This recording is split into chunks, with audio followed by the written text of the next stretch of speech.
Hi everyone, I welcome you all again in our the Hindu newspaper based daily analysis. So let's just start. The first question is the production linked incentive scheme for white goods primarily aims to. So as we know that PLI scheme आपका 2020-21 में आत्मनिर्भर भारत के under launch की गई थी to across 14 sectors to like promote the domestic local production of things across these segments है ना to reduce import. So PLI scheme को रिसेंटली एक्सटेंड किया गया है towards the white goods segment too. तो वाइट गुड्स होती क्या है सबसे पहले ये समझिए. तो these are durable household electronic appliances like AC, fridge, washing machine है ना and other electronics which are large है ना. सो अब क्या है इसको इसलिए किया गया है ताकि बाहर से इंपोर्ट कम हो. बिकॉज इंसेंटिवाइज करना क्या होता है, प्रोडक्शन को इंसेंटिवाइज करना क्या होता है. लाइक आप क्या करो, लोकल प्रोड्यूसर्स को बोलो भाई तुम इस चीज़ को प्रोड्यूस करो, हम आपको ये इंसेंटिव देंगे, ये कुछ भी आपका चाहे वो टैक्स कट हो या कुछ भी हो है ना. तो उससे क्या होता है कि लोकल प्रोड्यूसर्स क्या करते हैं उस चीज़ को प्रमोट करते हैं. लाइक मान लो अगर आप एक कंपनी चलाते हैं और आपका मैन्युफैक्चरिंग यूनिट है कोई, तो अगर आपको सरकार साइकिल प्रोडक्शन पे कुछ मतलब एक्स्ट्रा बेनिफिट्स दे रही है तो आप ज़्यादा अट्रैक्टेड होंगे towards the production of this thing. So that's the same thing. सरकार क्या करती है, PLI स्कीम में वैसे सेक्टर्स को रखती है जिसमें सरकार को लगता है कि डोमेस्टिक प्रोडक्शन ज़्यादा होना चाहिए और इम्पोर्ट कम होना चाहिए है ना. तो the production linked incentive scheme for white goods है ना primarily aims to promote domestic manufacturing of large durable household appliances, जो मैंने बोला अभी, AC, fridge, electronics and washing machine etcetera है ना, and reduce the imports of these things. So that was an easy question है ना, आपको पता होना चाहिए. Second question is the DLI scheme. So just like PLI होता है प्रोडक्शन लिंक्ड, DLI होता है design linked and this is for semiconductors. India चाहता है कि हम सेमीकंडक्टर लेवल पे क्या हो, इंडिपेंडेंट हो. So that's the focus of this thing. यहाँ पे क्या होता है कि आप क्या करते हैं कि सेमीकंडक्टर और इलेक्ट्रॉनिक्स डिज़ाइन और मैन्युफैक्चरिंग में क्या करते हैं, उन चीज़ों को इंसेंटिवाइज करते हैं ताकि आपका लोकल लेवल पे जो डोमेस्टिक कैपेबिलिटी है इन सब चीज़ों की वो बढ़े. और उसके लिए आप मोटिवेट करते हैं ना जो भी आपका इन सब चीज़ों से रिलेटेड आपका प्रोड्यूसर्स हैं या मतलब मैन पावर है ना. So this is simple, semiconductor linked.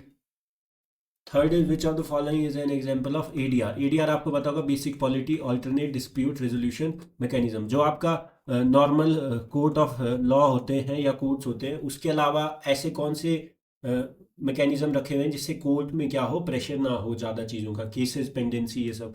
तो उसके लिए आपको पता है लोक अदालत होते हैं, ट्राइब्यूनल्स होते हैं है ना, ये सारी चीज़ें तो आपको पता होना चाहिए. ग्राम न्यायालय. तो ADR इंक्लूड्स लोक अदालत, ट्राइब्यूनल्स और आपका arbitration and mediation as alternative fora to regular courts obviously. तो यहाँ पे क्या होता है कि आर्बिट्रेशन और ये सब चीज़ आपको पता होगा है ना.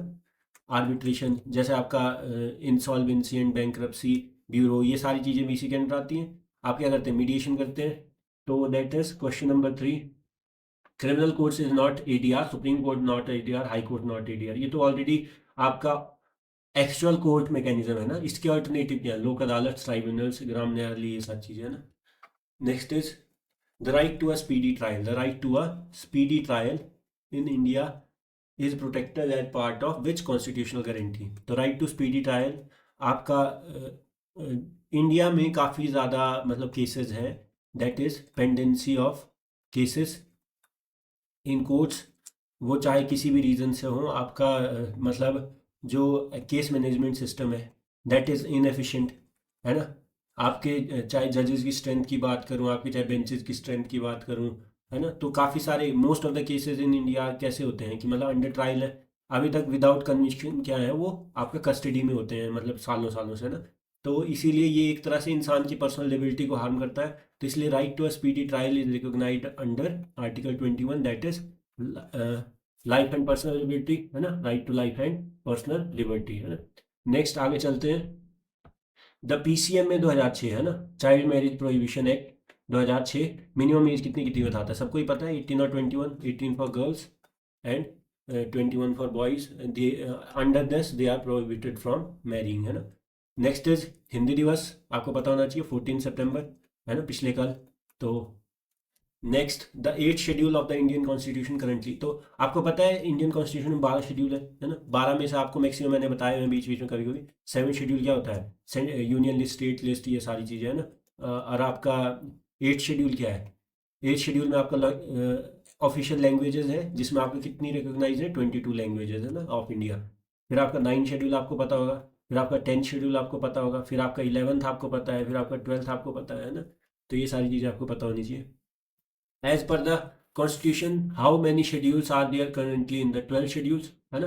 कितने, 12 शेड्यूल्स, अभी अभी बताया मैंने। Next is core inflation. अब आपको पता होगा हेडलाइन इन्फ्लेशन होता है एक, और एक होता है कोर इन्फ्लेशन। हेडलाइन मतलब कि जो ओवरऑल इन्फ्लेशन है जिसमें सब कुछ इंक्लूडेड होता है। कोर में क्या होता है कि अब देखो ध्यान से, अब आपका कुछ चीज़ें होती हैं जैसे फूड हो गया, है ना, फूड प्राइसेस हो गए, एनर्जी प्राइसेस हो गए, पेट्रोल फ्यूल, ये सब चीज़ें, फ्यूल, फूड और फ्यूल प्राइसेस होते हैं। ये क्या करते हैं, डेली बहुत ज़्यादा वॉलेटाइल होते हैं। वॉलेटाइल मतलब इनका प्राइस कैसा होता है, एकदम से वेरी करता है। जैसे फ्यूल में क्या है कि कभी एकदम से सडनली बढ़ गया, कभी घट गया, कभी बढ़ गया, कभी घट गया, सप्लाई चेन की वजह से ये सारी चीज़ें, है ना, एक्सटर्नल शॉक्स, ये सारा। तो इससे क्या होता है कि इन सब चीज़ों से हम ना एग्जैक्ट इन्फ्लेशन का आइडिया लगा सकते हैं, क्योंकि ये तो क्या है, आज सही है कल खराब है। तो हमें एक लॉन्ग टर्म में कंसिस्टेंट व्यू चाहिए, किसका, इन्फ्लेशन का। तो उसके लिए हम क्या करते हैं, जो हेडलाइन इन्फ्लेशन होती है, टोटल इन्फ्लेशन, उसमें से अगर मैं फूड और फ्यूल, या फूड एंड एनर्जी, है ना, जितने भी टाइप का फ्यूल, एनर्जी जो भी हम देखते हैं, वो सारे जो भी जिनका प्राइस बहुत वॉलेटाइल होता है उनको हटा दें, तो हमें क्या आइडिया लगेगा, एक्चुअल इन्फ्लेशन हमें लॉन्ग टर्म में दिखेगी कंट्री की ग्रोथ के बारे में। बिकॉज ये सारी चीज़ें तो क्या होता है, आपका suddenly day to day basis पे आपका चेंज होती रहती हैं बाहर के फैक्टर्स पे, है ना, या आपका मतलब सारी चीज़ें जो भी होती हैं सप्लाई या डिमांड पे।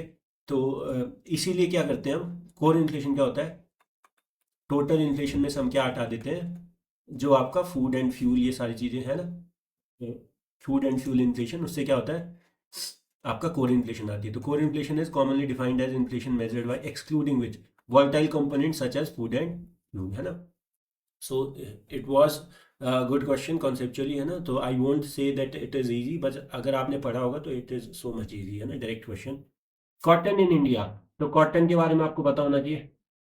Cotton is a kharif crop, monsoon crop, और आपकी रबी क्रॉप्स होती हैं जो विंटर क्रॉप्स होती है ना। तो cotton is a kharif crop, it needs आपका फ्रॉस्ट फ्री डेज कितने, अराउंड 210। फ्रॉस्ट फ्री मतलब कि आपका ये जो सारे आइस से रिलेटेड चीज़ें होती हैं, ये सारा इसको डिस्ट्रॉय कर देती है ना। उसके बाद ब्राइट सनशाइन, सनी डेज, और आपका वाटर लॉगिंग इसको बहुत ज़्यादा नेगेटिवली इम्पैक्ट करता है, मतलब पानी इकट्ठा हो जाना क्रॉप के आसपास, है ना, उससे क्या होता है, ये क्रॉप डिस्ट्रॉय हो जाती है। Which crop and grown largely, तो क्लासिफाइड एज विच क्रॉप तो आपको बता दिया मैंने, खरीफ क्रॉप और ग्रोन लार्जली। अब आपको पता होना चाहिए डेक्कन प्लेट्यू में ये किस में होती है, black soil, black cotton soil. फिर आपका अगर मैं नॉर्दर्न प्लेन्स की बात करूँ तो वहाँ पे क्या होता है, डीप एलुवियल सॉइल, है ना, ठीक है। तो ये सारी चीज़ें आपको पता होनी चाहिए। फिर आपका रेड सॉइल भी होती है। तो बट मेजरली किस पे होती है, largely on black cotton soil, है ना, black cotton soil of Deccan plateau region. तो this is the simple question, है ना, बहुत सिंपल क्वेश्चन। तो that's all for the day, I hope you like the video. So do like, share, subscribe to the channel, है ना। So thank you so much, let's see you all in the next video.